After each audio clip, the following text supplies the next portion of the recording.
В Грозный прибыла делегация от профсоюза образования Республики Калмыкия. Основной вопрос встречи – работа Совета молодых педагогов.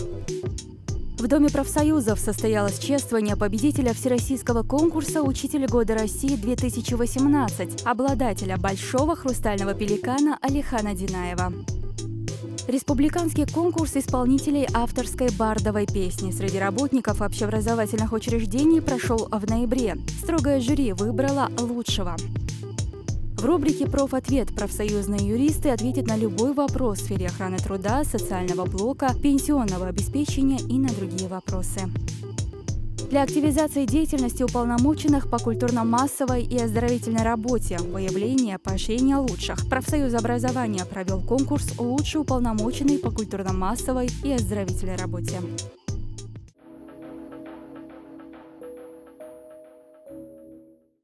Республиканский профсоюз образования любит принимать гостей. Вот в очередной раз встретили коллег с Калмыкии. В составе делегации прибыли главный специалист организации профсоюза Республики Калмыкия Цыгана Лиджигаряева, председатель Республиканского совета молодых педагогов Надежда Миндеева, а также члены Совета молодых специалистов.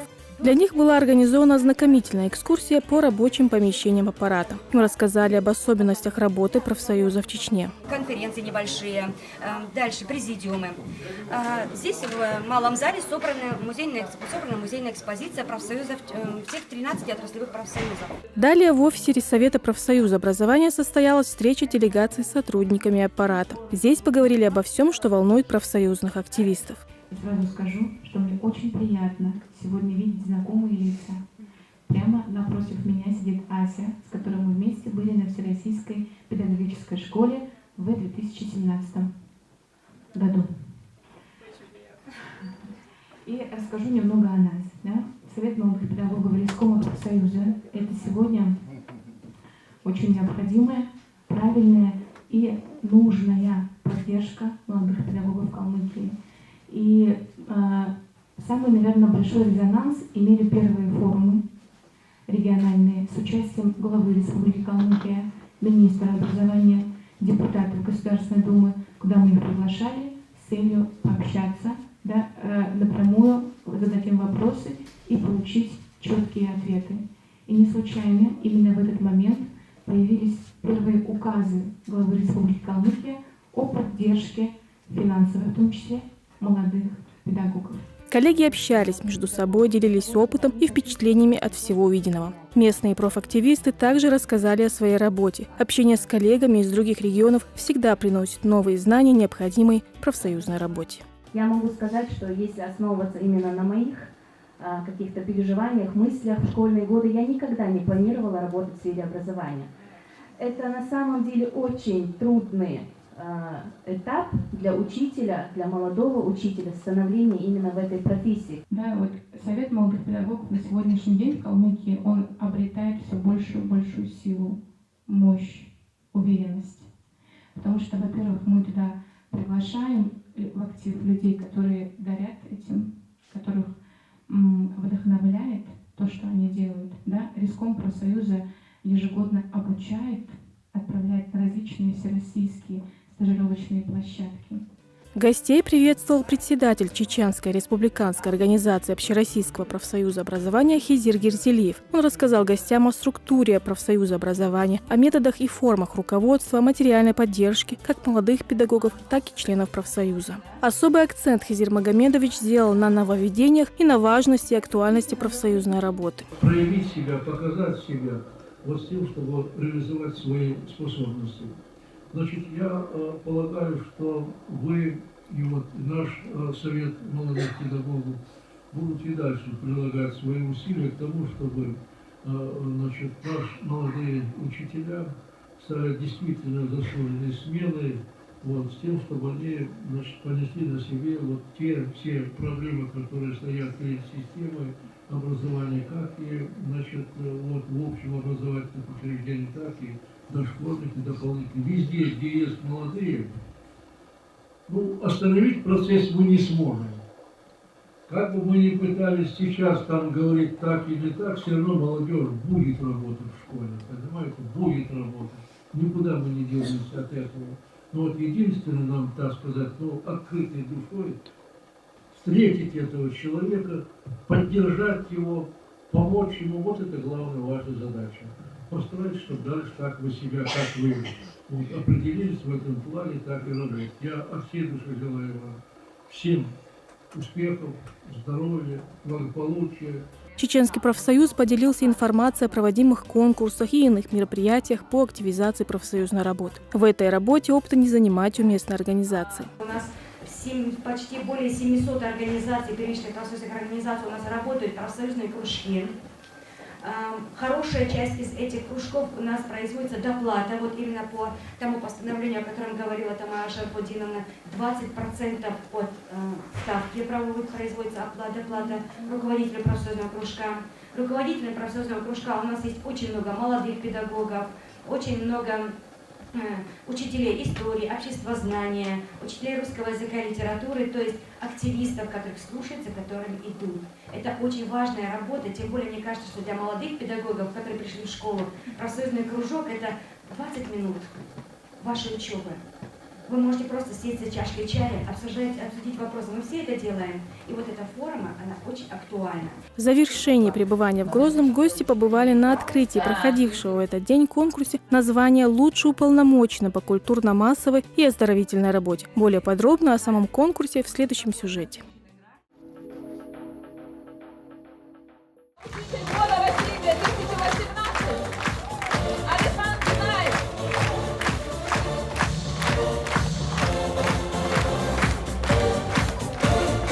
Прославление героя продолжается. В Доме профсоюзов, организованное Риссоветом профсоюза образования, состоялось чествование победителя всероссийского конкурса «Учитель года России-2018», обладателя Большого хрустального пеликана Алихана Динаева.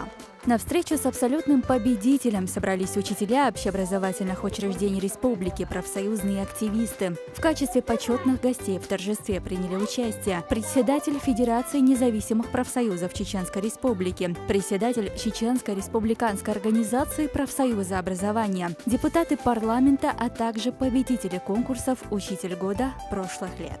С приветственным словом к победителю обратился Хизер Герзелиев, который отметил, что победа Динаева на всероссийском конкурсе – это исключительно значимо не только для нас, педагогов и всей нашей отрасли, она весьма значима для всей Чеченской Республики. От имени 65 тысяч членов профсоюза Хизер Магомедович поздравил Алихана с заслуженной победой, пожелал дальше расти и творчески развиваться.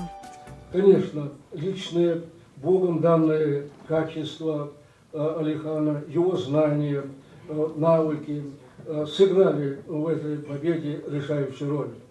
И все же, обобщая этот результат, можно заключить, что в нашей педагогической среде выросли конкурентоспособные учителя, что наша образовательная система успешно развивается в общероссийском образовательном пространстве, добиваясь нужного качества учебно-воспитательного процесса. Сердечно поздравляю, Алихан, тебя с очень высокой победой. Ты победил и получил общественное признание как учитель, и поэтому продолжай расти и развиваться на педагогическом поприще. Ты молод, впереди целая жизнь. Добрый путь, Алихан. Желаю новых творческих успехов и крепкого здоровья.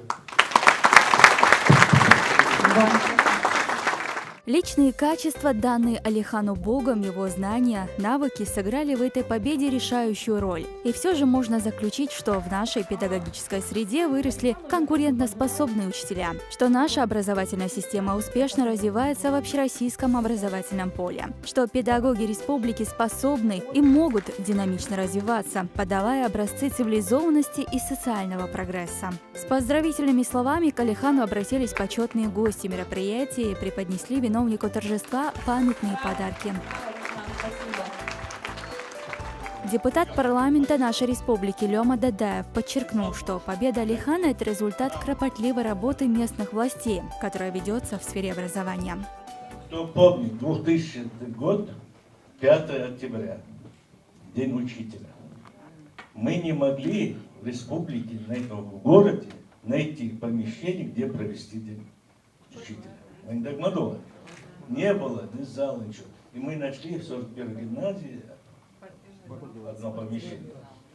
И вот там Раси Главин проводит. В первую очередь, вы ирица даяк, ночью вы гордиться, если иршул, дашь меня ходишь.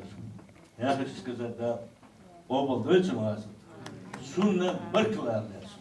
Мы должны помнить, мы дал хаста бабит и войн сюда, и он продолжает, если Бог бежит ваш войн гуштукас.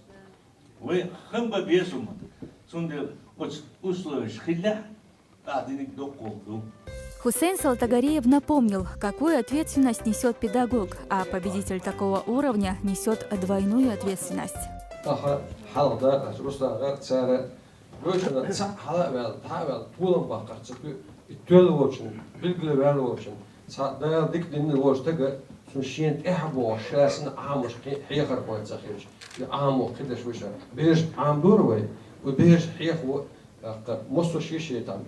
Yok koruntalar. Hayal koruntalar. Ahkeş hiyah var. Alışacak bir şey. Böyle kezik bir yer bu. В ходе поздравления от профсоюза образования Динаеву вручили медаль «Почетный работник профсоюза» и золотую ленту профсоюза. Также победителю были вручены подарки и сувениры. Президиум Республиканского совета профсоюза постановил наградить Динаева Алихана Мавладиевича, абсолютного победителя Всероссийского конкурса «Учитель года России-2018» золотой лентой профсоюза и присвоить звание «Почетный работник профсоюза».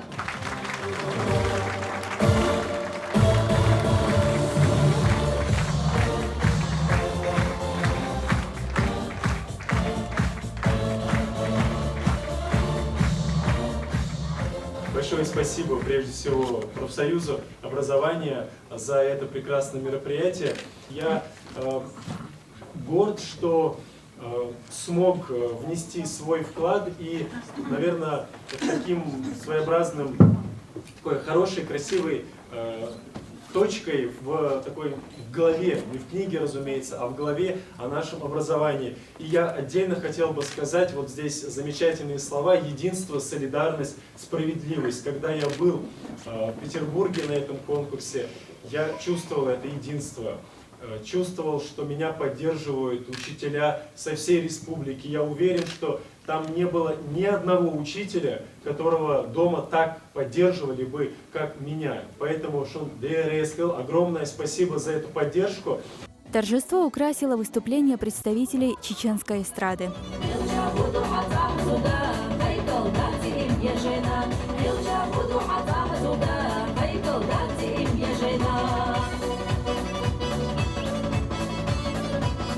Ну и завершилось чествование Учителя года России 2018 выступлением хора учителей гимназии номер 5 города Урус-Мартан, исполнившего гимн учителю, который зал слушал стоя.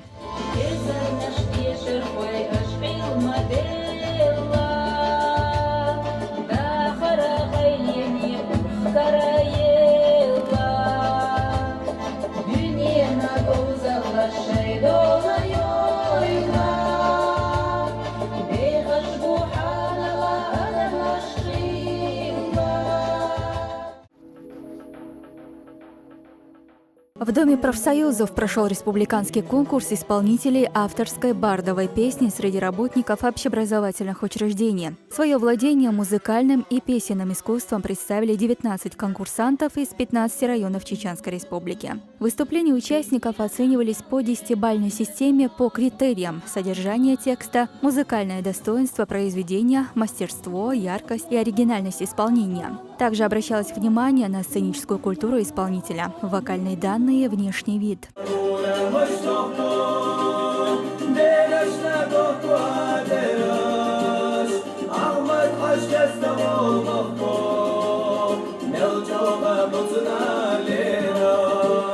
Жюри, в составе которого Тамара Аль-Мурзаева, заместитель председателя профсоюза образования, Аслан Ибрагимов, актер театра имени Нурадилова, мастер сцены, заслуженный артист Чеченской Республики, Асламбек Тимиргираев, председатель общественного совета при Комитете правительства Чеченской Республики по дошкольному образованию, Зинаида Успаева, Малика Абалаева, заслуженный журналист Чеченской Республики, тщательно и ответственно оценили выступление каждого конкурсанта и сделали свое заключение.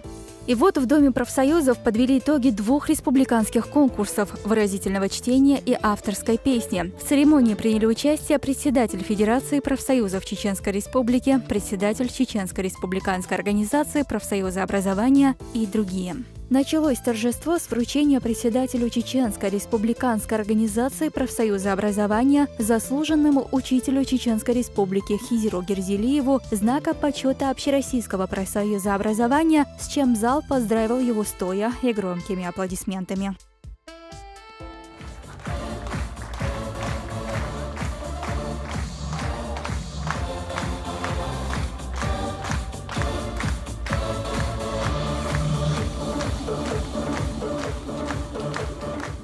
Пример ораторского мастерства показали многие конкурсанты, и многие заслужили особую похвалу в свой адрес. Те, кто сам является автором представленных на суд жюри произведений.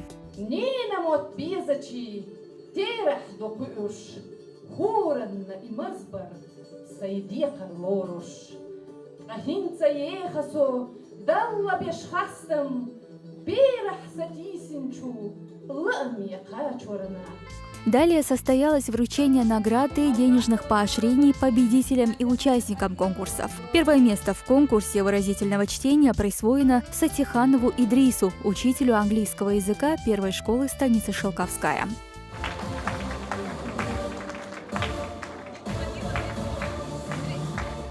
По итогам выступления исполнителей авторской песни победителем стал Асхабов Абдулазиз, учитель этики Нойбергской школы номер 1.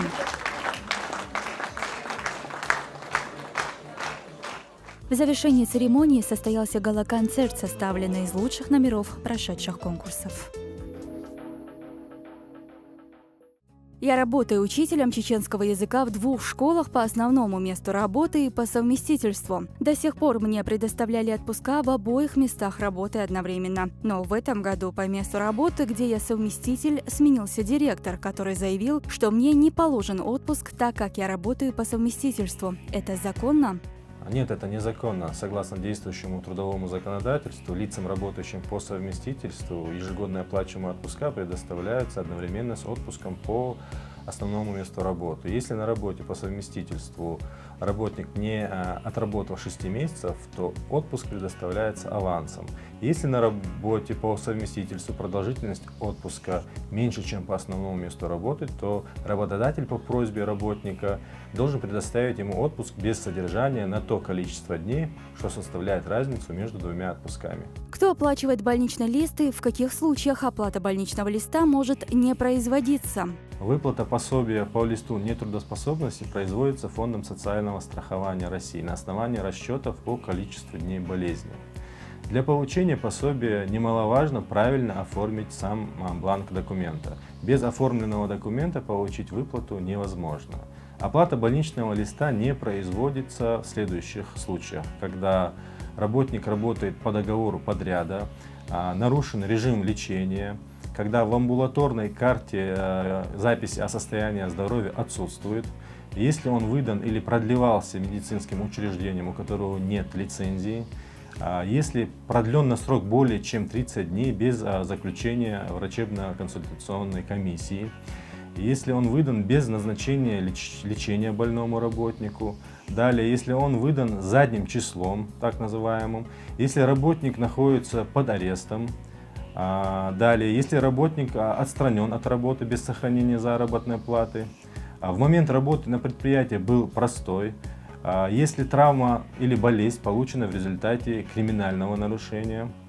Также, кроме всего этого, оплате не подлежит больничный лист по причине прохождения этим работникам судебно-медицинской экспертизы на данный момент. В нашей школе учеников начальных классов учительница не выпускает на перемену из класса. Имеет ли право на это учитель? Конечно же, учитель не имеет такого права, так как этим самым он нарушает права ребенка и подвергает его здоровью риску. Учитель обязан отпускать детей на перемену. Главный государственный санитарный врач России своим постановлением от 29 декабря 2010 года за номером 189 утвердил санитарно-эпидемиологические требования к условиям и организации обучения в общеобразовательных образовательных учреждениях, в которых говорится, что продолжительность перемен между уроками должна быть не менее 10 минут, во время которых дети могли бы активно двигаться в коридорах и рекреациях учебного заведения. Более того, учителям рекомендовано организовывать перемены на открытом воздухе, конечно, если погода это позволяет сделать. Добрый день, уважаемые коллеги и участники республиканского конкурса «Лучшие уполномоченные первичной профсоюзной организации по культурно-массовой оздоровительной работе». Сегодня очень интересный день. У нас будет очень много интересных этапов конкурса. У нас 3 конкурсных задания сегодня. И первое наше задание – это презентация. Но прежде чем мы все это начнем, давайте проведем жеребьевку. Прошу по одному человеку подойти сюда ко мне. Даже жеребьевка была творчески оформлена в осеннем стиле. В кленовые листки завернули номерки, собранные из бисера. Так начался первый этап конкурса «Лучший уполномоченный по культурно-массовой и оздоровительной работе». Мне крупно повезло, 13-й. Президиум Республиканского совета профсоюза решил провести конкурс в целях активизации деятельности уполномоченных по культурно-массовой и оздоровительной работе, выявления и поощрения лучших профсоюзных организаторов, пропаганды и внедрения наиболее эффективных форм и методов работы. О культурно-массовой работе, проводимой в своих коллективах, сопровождая презентации специально подготовленными видеороликами, рассказывали уполномоченные первичных профсоюзных организаций из 16 районов. Зовут меня Харула, я работаю учителем физкультуры в Венгриутовской средней школе номер 2 Гудермесского муниципального района. Как вы знаете, все культурно-массовые мероприятия, которые мы проводим в школе, они бывают у нас приурочены к памятным датам, к праздничным дням. Я сейчас не буду вам рассказывать о всех мероприятиях, которые мы проводим среди членов профсоюза в коллективе. А хочу сказать о новшествах, которые мы сталкиваемся и мы стараемся преодолевать. Конечно, в течение года работникам Рессовета проверяется профсоюзная работа во всех первичках, но проведение подобных конкурсов, оценка деятельности, применение разных форм поощрения еще более усиливает интерес членов профсоюза к тому, чем они занимаются.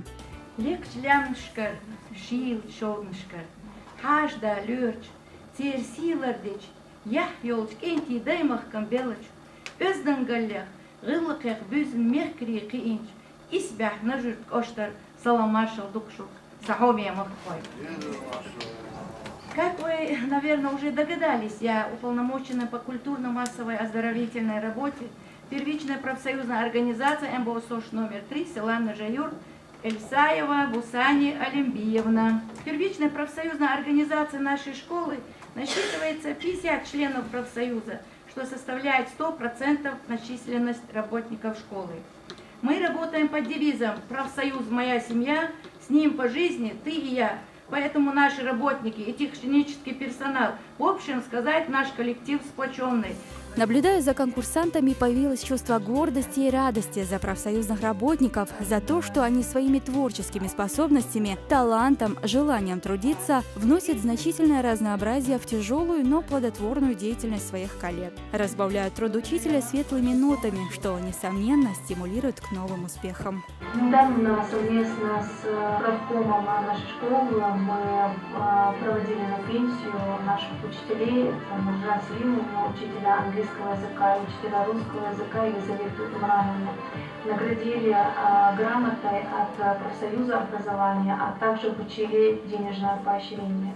Лучших из лучших определяло уважаемое жюри под председательством заместителя председателя организации Тамары Лемурзаевой, в состав которого входили руководители разных отделов профсоюза. Мы подвели итоги всех 3 туров, включая ваши домашнее задание, которое вы в портфолио оформили. И тут у нас вышло так, что одно первое место, одно второе. И одинаковым количеством баллов у нас получилось 2 человека, они поделили 3-е место. И вот как распределились места. На первом месте Аймани Радуева, Побединская средняя школа. На втором месте Марха Абдурзакова, городская школа номер 60. 3-е место поделили 2 участницы. Залина Арсенгириева, школа номер 11, и Малика Зайпулаева, школа номер 28. Те конкурсы, которые мы проводим, они, в общем-то, носят и обучающий характер. вы же обмениваетесь опытом, вы друг друга узнаете, поэтому мы придаем им очень большое значение. И с этой точки зрения, с точки зрения не только, что выявить, так сказать, человека, хорошо разбирается вот в этой области, но и, как сказать, обменяться друг другом опытом, поучиться друг у друга, услышать друг друга, познакомиться друг с другом. Ведь это тоже важный момент. Председатель организации профсоюза образования Хизер Магомедович Герзелиев поблагодарил всех за участие, поздравил лучшего уполномоченного по культурно-массовой и оздоровительной работе и победителей, занявших другие почетные места. Победителям вручили дипломы, денежное поощрение и скромные подарки на память.